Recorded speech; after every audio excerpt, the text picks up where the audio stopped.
Saturday. So Saturday, which was incredible because first of all, we as a staff had like a special gathering with Dr. Carson, and he just answered some questions. He answered all my questions. I had all the questions. You did have you had a lot of questions.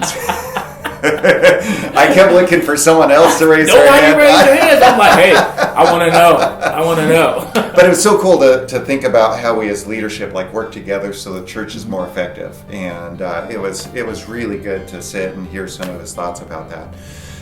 But then Saturday night, as we gathered again, he talked about the parable, which he said is a parable, which he kind of maybe changed my mind a little bit. Because coming into it, I thought it was like a story or like an account that Jesus was telling. But then I loved his answer, which was like, what does it matter? And I'm like, well, all right, you're the research professor of New Testament, and I'm going to take your word for that. And then thinking about it, he was absolutely correct. But the parable of Lazarus and the rich man, and really driving home the point that we have to live in light of eternity. And there was one thing that he really hammered home, but then one thing that I kept thinking about as we think about that, living in light of eternity and what that means, especially for me today. And the first way that he didn't really get into was like how we live in light of eternity when we look around and we see how messed up our world is. When we see the way that people treat each other, when we see the way that people hurt each other, when we see the pain that people experience, all of that has at its root sin. Like at one point, if it's a broken relationship, like if you and I have a broken relationship, usually it's because one of us sinned against the other one. Sometimes the pain and suffering that we encounter happens just because we live in a whole world that's broken and impacted by sin. That's why, and I hate to tell you this, Mr. Brown, but the reason that deer die out in the wood is because you sin. I thought because I shot it. But God created the world and it was perfect, and then put Adam and Eve in there, and they were perfect. And God said, all right, as you're here, I want you to fill the earth and subdue it, which I always said Adam got like the best job promotion ever. Because his first job, naming animals. Second job, filling the earth. That's like a big job promotion right there. But God says, I want you to be in charge. Fill the earth and subdue it. You have dominion over everything. But they were perfect with dominion over a perfect world. Then Adam and Eve sinned, but that dominionship was never taken away from them. They still had dominion over creation. And so Romans 8 says that God had to subject creation to our futility, which is why he says, Paul writes in Romans 8, that all creation groans, awaiting our redemption as sons.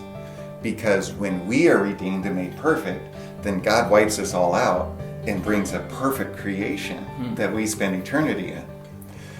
Which means, and here's how we live in light of eternity, is that eventually God makes all things right.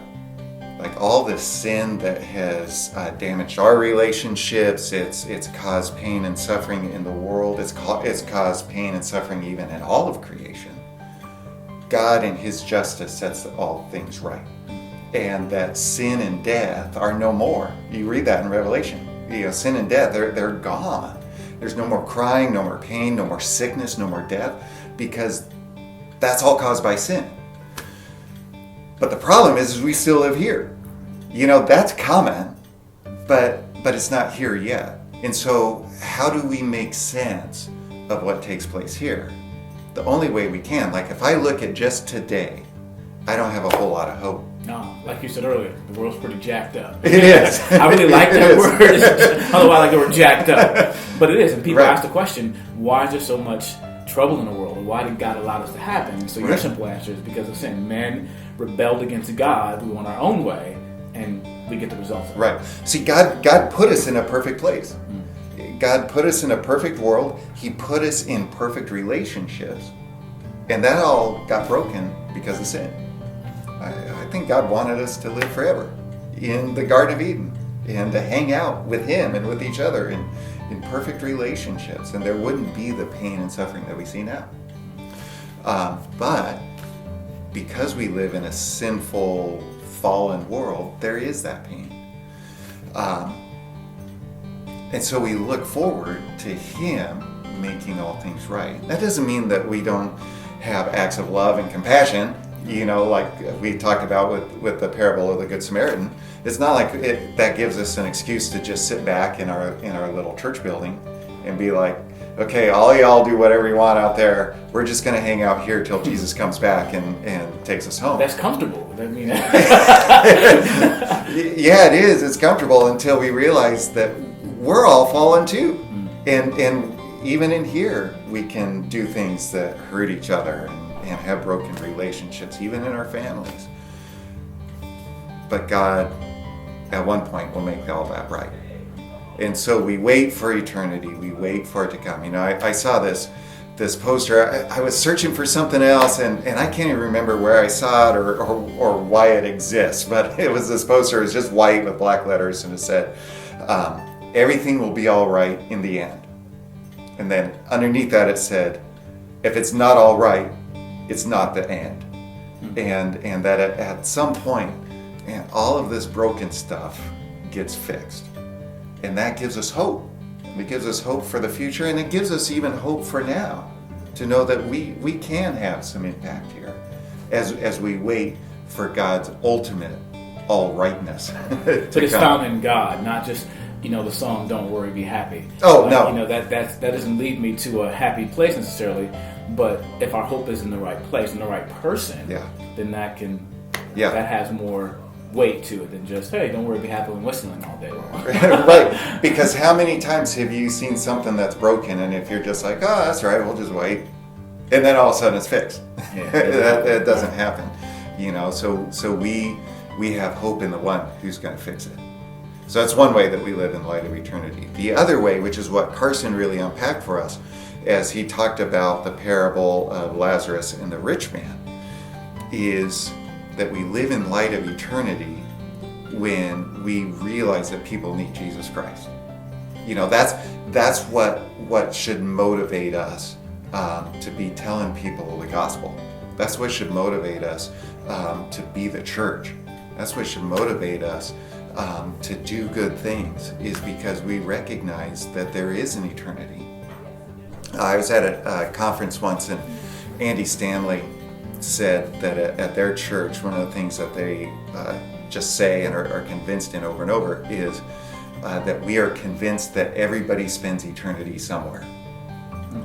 And we can kind of hang out and say, Jesus is coming again, and we're going to go spend eternity in heaven. And we're like, woohoo, that's awesome. And forget the fact that everybody's going to spend eternity somewhere. And that there are a ton of people whose eternity are going to look a whole lot different than ours. And when we realize that, man, it should motivate us to go and tell people, hey, man, you got to know that Jesus Christ came and He lived and He died so that you can have a different eternity than you have right now. And that you can have a different life than you have right now. In time.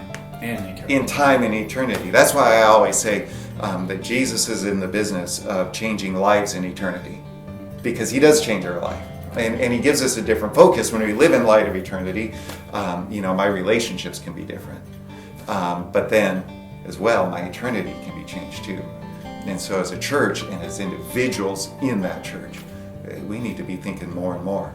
Man, everybody spends eternity somewhere, and I know the thing that can help make a difference in someone changing from spending an eternity in hell to moving to spending eternity in heaven with me and with God.